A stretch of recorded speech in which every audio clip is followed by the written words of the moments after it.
Então vamos lá. Assim, ó, o Alexandre ele só está aqui no canal comigo por um único motivo. Se ele fosse, e eu acreditasse pelo menos, mesmo ele não sendo, mas se ele fosse um agressor e eu acreditasse nisso, ele não estaria aqui, tá? E quero deixar bem claro, Alexandre, que eu sinto uma meia-culpa por ter acreditado num determinado momento no que eu assisti na TV, não vi na TV, eu vi depois no YouTube, né? E uma coisa que eu não admito é que alguém me engane. Eu fico indignado quando eu me sinto enganado. E eu vi uma matéria publicitária de 50 minutos falando coisas que, se depois o Feltrin tivesse feito o trabalho maravilhoso que ele fez, e contra fatos não há argumentos, e os fatos nesse caso são os documentos apresentados, né? Eu não teria acordado, e muita gente também não teria acordado, né? Então, assim, quero deixar isso bem claro, que a defesa que está aqui é a defesa da verdade. Eu vejo um cara que é um pai, que está sofrendo o distanciamento com seu filho, e eu também sou pai, e a gente sabe, quando a gente ama um filho, o que, que isso é para a gente. É um pedaço da gente, é a nossa continuidade, né? E eu vejo um cara que tem sido assim, que algumas coisas não fazem sentido. Quando disseram que você tinha pego 400 milhões de reais, eu falei, caramba, mas é quase meio bilhão, gente. Ah, mas é para esquema de pirâmide. Então esse meio bilhão virou 2 bilhões, esse cara tá bem pra caramba na fita. O que ele tá fazendo no Brasil ainda? A primeira coisa que me veio à cabeça. Que foi ali que as coisas começaram a chegar num ponto que eu falei, não, peraí. Tem coisa aí que não tá batendo, cara. Eu não preciso ser um gênio do investimento da matemática, mas tem coisa aí que não tá condizente, tá? E eu quero, Alexandre, que tu diga como é que começou assim, ó. Antes de tudo, tu é natural da onde? Tu é de São Paulo? Eu sou, É... sou Fala. caipira, eu sou de Sorocaba. Tu é de Sorocaba.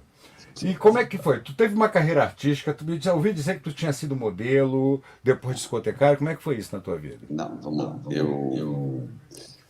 No final da década de 80, 89 para 90, por pressão dentro de casa, eu me adiantei muito na escola. Minha mãe, professora, diretora de escola, na época que a professora tinha que fazer letras e falar latim para dar aula, né? Então, eu tive muito apoio dentro de casa e acabei o terceiro colegial muito cedo. Muito bem, estava alto, estava com uma aparência bacana e tentei lá a carreira de modelo. Fui fazendo um ou outro trabalho publicitário, prestei faculdade, entrei em economia e depois fui, por 2 momentos, viajei para a Europa. Viajei para Milão, para Espanha, para Madrid, para Milão, Miami. Fiz alguma ordem de trabalho, mas nem perto do que a minha geração fez na época, né? Eu sou da geração do Marcos Pantera, do Paulo Zulu, do Ranimiro, do Flávio Paraíba. Cara, brasileiros que fizeram horrores de trabalho para fora. Foram verdadeiros top models, né? Então, em comparação a esses brasileiros, eu era um modelo nota 5, numa escala de 0 a 10. Mas estava lá, viajei, adquiri experiência. Depois voltei para o Brasil. Quando eu voltei para o Brasil, passei a trabalhar no banco. Depois não me adaptei muito, fui trabalhar na noite. A situação de ser DJ era apenas um hobby. Foi a grande explosão da dance music no Brasil, né? Anos de 95, 96, 97, 98, né? Que veio toda aquela febre de eletrônico, que veio o E existia à noite, né? muito. Eu trabalhei no clube, talvez o clube noturno mais icônico do Brasil, depois do Gallery. Óbvio que o Gallery tem toda uma história, né? Mas em termos de clube de noite, de sound system, de camarote, foi a Clube Base.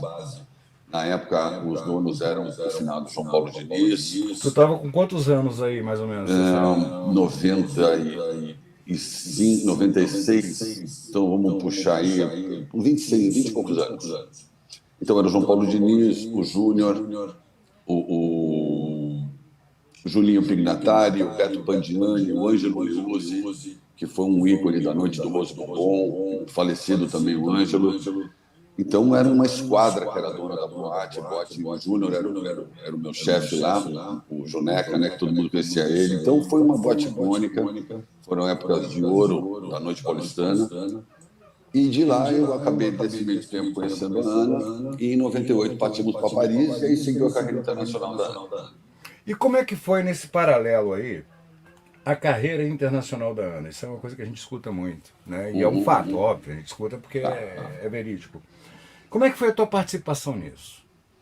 Na verdade, assim, Você era porque assim, eu quero deixar bem claro que eu tive uma grata surpresa e o pessoal critica muito aquela frase, quem me conhece sabe, né? Essa é uma das frases mais criticadas e desvalorizadas ultimamente. Mas eu tive uma grata surpresa em me aproximar de você e ter conseguido desmontar e derrubar diversos estereótipos que eu tinha. Para mim, tu era um cara grosseiro, bruto, né? Ignorante, no sentido amplo da palavra, e eu encontro um cara de extrema educação, extremamente sensível, né? E isso me surpreendeu, cara. Tu me quebrou. obrigado, Né? Depois eu quero até dizer o momento que isso aconteceu, que foi a virada de chave total. Ali eu cheguei a telefonar emocionado pro Feltrin naquele momento. Tá bom, Tá? tá bom. Depois eu quero falar qual é o momento. Como é que era essa tua participação nessa carreira da Ana? Qual era o teu papel nisso? Eu, em 98, fui acompanhando a Ana. A Ana foi como uma promessa, né? Primeiro, ela teve duas situações mal sucedidas, né? Um contrato mal resolvido no Japão, mentiram a altura dela. Ela precisou ir embora do Japão. Disseram que ela tinha 1,82 m. Quando jogaram ela na parede, ela estava com 1 m. Jogaram na parede assim, foram medir, ela tinha 1,84 m. O contrato foi quebrado. Voltou para o Brasil, depois foi para Milão, fez alguma coisa e voltou. Quando ela voltou, ela passou por todo um retrabalho onde eu participei. Teve toda a participação da Mega, que foi, acho que, a maior agência do Brasil de todos os tempos, do Eli, do Marcos Pantera e do Gustavo Vicenzoto, que infelizmente morreram. Foram verdadeiros pais para a Ana, investiram na Ana. E a Ana, então, partiu para Paris em 98 como uma grande promessa. Então, lá ela chegou em Paris, arrepiou nos desfiles, foi super bem na primeira coleção. E logo de cara ela pegou um grande trabalho da Vela, onde eram aquelas colorações de cabelo que envolviam os packs, as embalagens, filmes, eram aquelas campanhas gigantescas, ainda não havia euro, né? Então foi uma campanha paga em Deutschmark.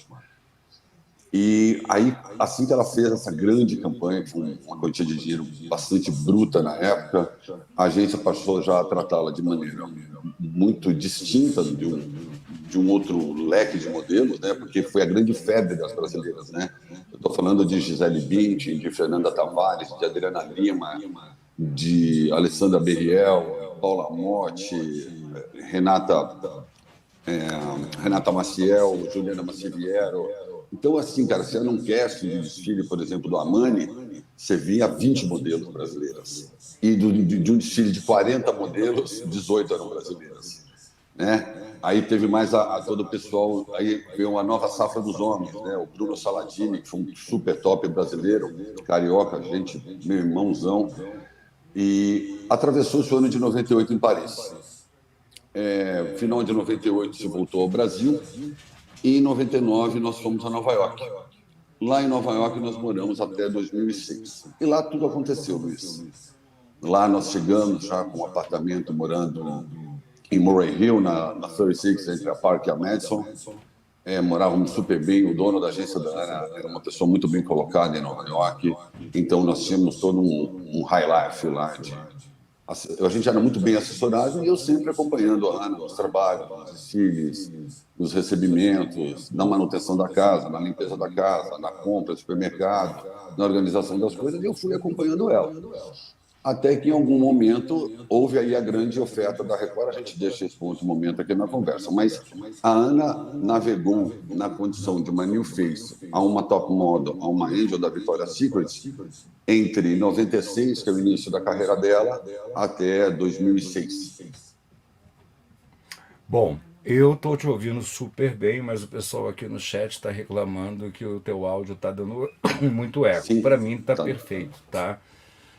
Eu não sei o que fazer para vocês aí, porque aqui para mim o áudio dele está perfeito. Acredito que o meu também esteja aparecendo para vocês do mesmo jeito, né? Mas eu não tô tendo problema do áudio dele aqui. Então peço para o pessoal dar uma olhada no volume aí de cada aparelho que está assistindo. Então, assim, o teu papel, na verdade, era de empresário dela. Era Na isso. verdade, havia agência, que era quem de fato empresariava. Eu trabalhava com alguém que fazia uma interface entre a agência e a Ana.